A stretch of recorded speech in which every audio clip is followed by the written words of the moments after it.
Hey, it's Neil from Growlies. Today I wanted to talk to you about what I mean when I say variety. So when you come in our store, you'll notice that we have the word variety in a lot of places. So let me flip the camera over here and show you what I mean. So here we go, this is our cat area. We have variety.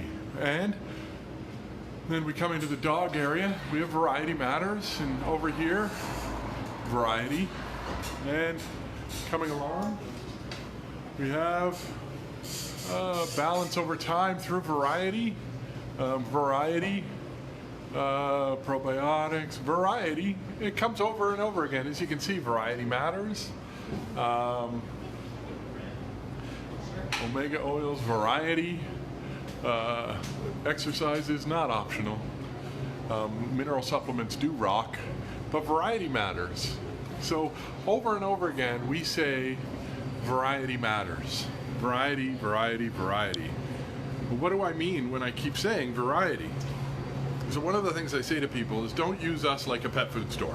Don't come in and buy the same thing every time, the same bag, the same box, the same bag, the same frozen goods every time, because that's not how food is best approached. Food is best approached through using us like a grocery store. Pick up something different. Sure, certainly you have your staples, the things you use on a regular basis.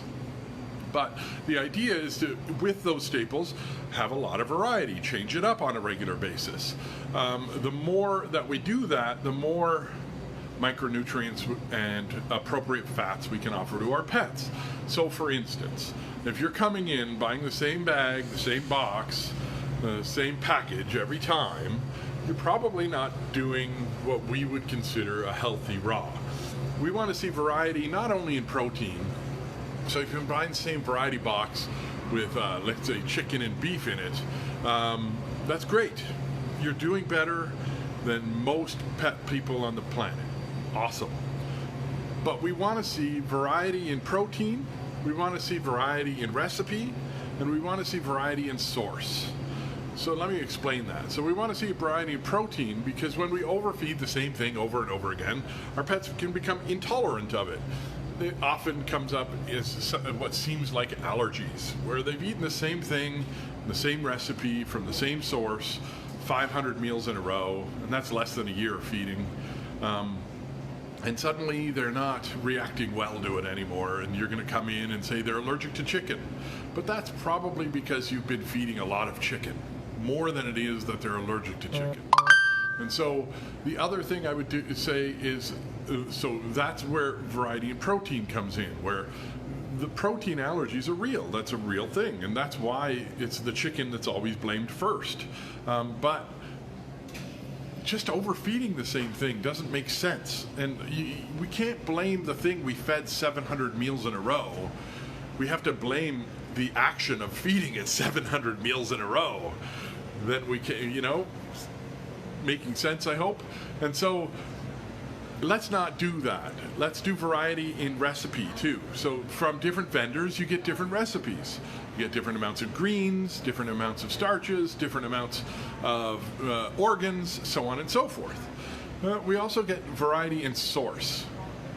So where they raise their chickens in Saanich is going to be different than the ways they raise their chickens in northern BC, which is different than the way they raise their chickens on the East Coast, which is different than the way they raise their chickens in Ontario.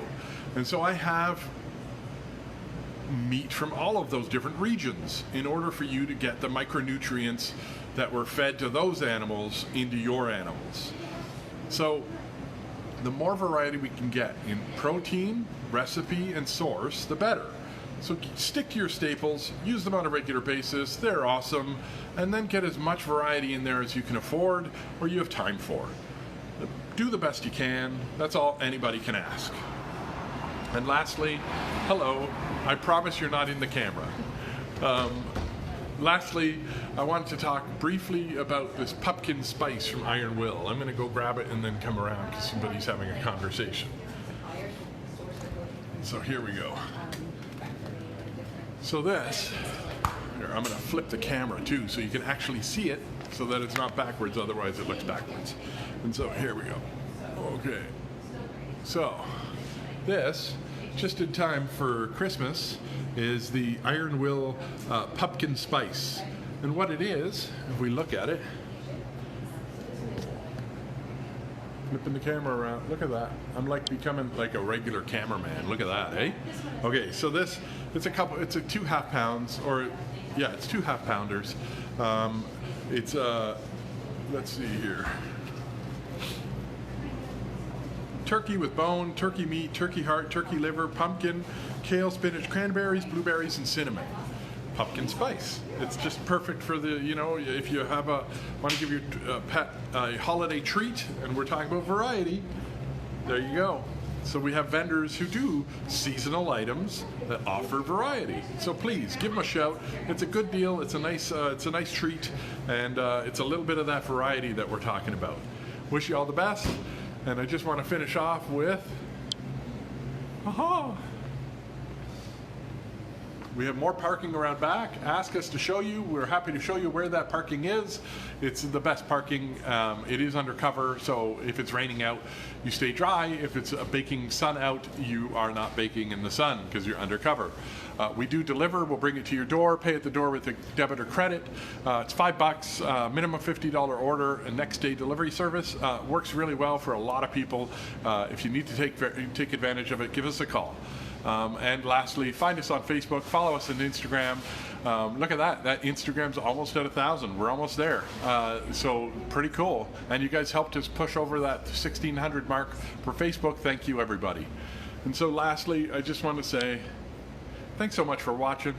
Love doing this. So don't hesitate to, you know, let us know how we can do better. Cheers.